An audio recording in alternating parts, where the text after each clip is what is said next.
Good morning, everybody. So today, I want to read out of Genesis 3. I want to read verses 6 through 19.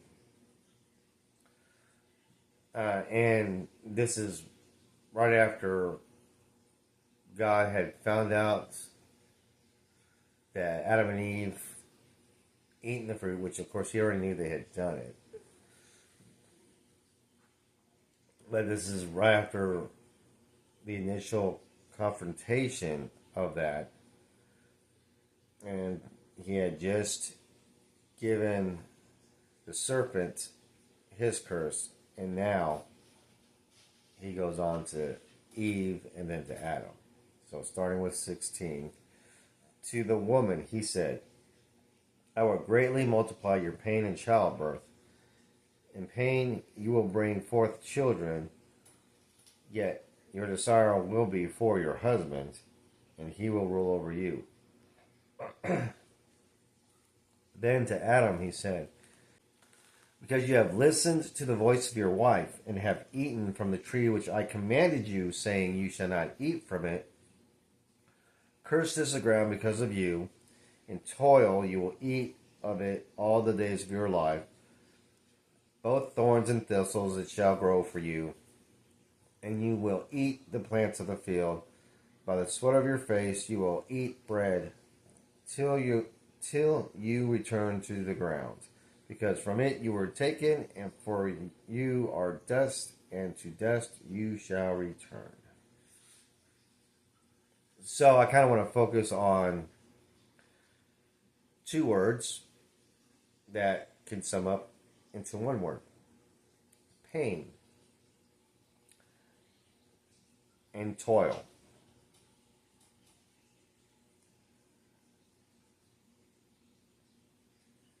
Pain and toil. Both are also known by the word labor. When a woman goes into childbirth, we say that she's in labor, because it's hard work bringing a baby into this world. Actually, giving birth to a baby requires a lot of work. And toil is because it's actual physical exertion that has to be constantly done in order to get something back. And in this case, he's talking about farming.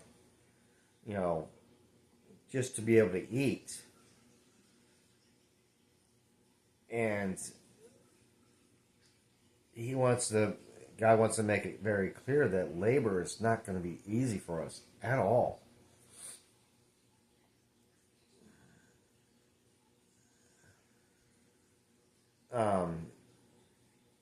You know, there's going to be pain.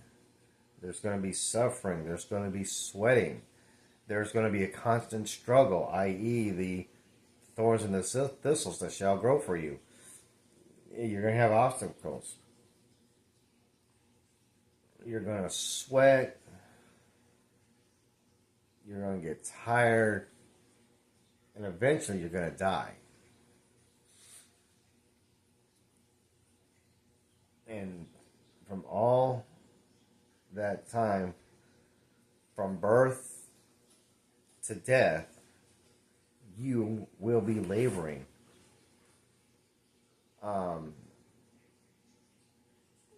For your whole life. And I just thought that it was fitting to choose the word labor to share today, and how it can be described in two different ways. I mean, this is at least what God is showing me about labor. You know, that it's painful, that it's going to require a lot of time, a lot of effort, a lot of sweat. And it's all because Adam and Eve wanted to rebel against God. They wanted to be just like God, so they decided to take the fruit from the tree of good and evil.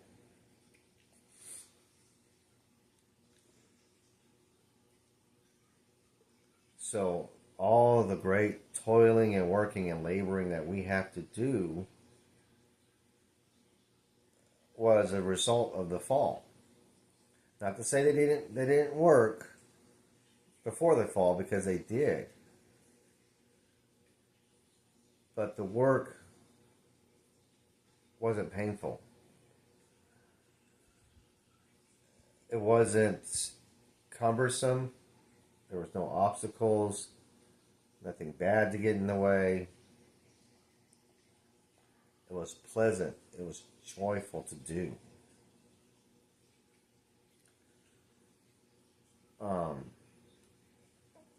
Plus, we can't expect that there was never any labor before this, anyways, because God Himself labored for 6 days. Then He rested on the seventh day. So, it follows suit that we should have to labor as well. Just like He did, and like He did, we're supposed to keep the seventh day, or the Sabbath day, free from work, to keep it holy.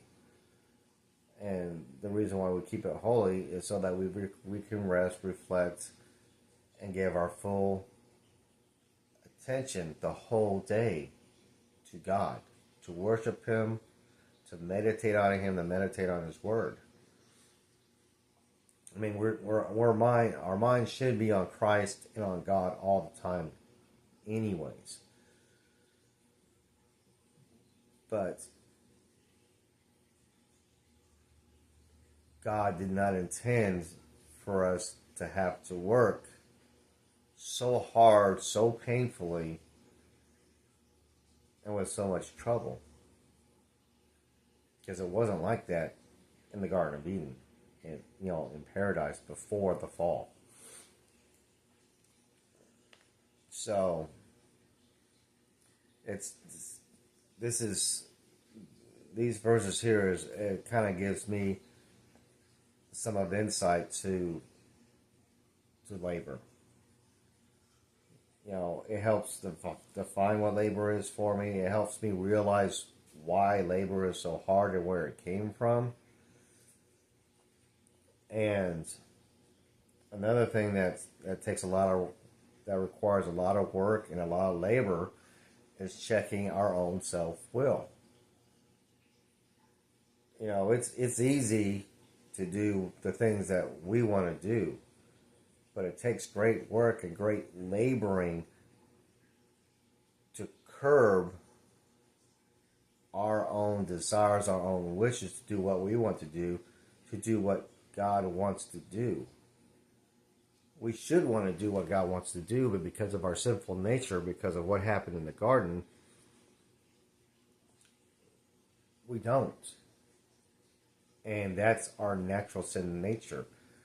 And folks, to me, that's the most laborious thing that we have going on in our lives, is basically fighting ourselves, because we do what we want to do and we don't want to do what God wants us to do. If we would learn to stop laboring against God, we'll still have to work, we'll still have to labor, but you know what? I guarantee you it'll probably be a whole lot easier doing it than when we go out and do it on our own. So, anyways, I hope you all have a blessed day, have a blessed weekend. For those who do get Labor Day off, enjoy your families, enjoy God, enjoy life, and we will see you tomorrow. Bye.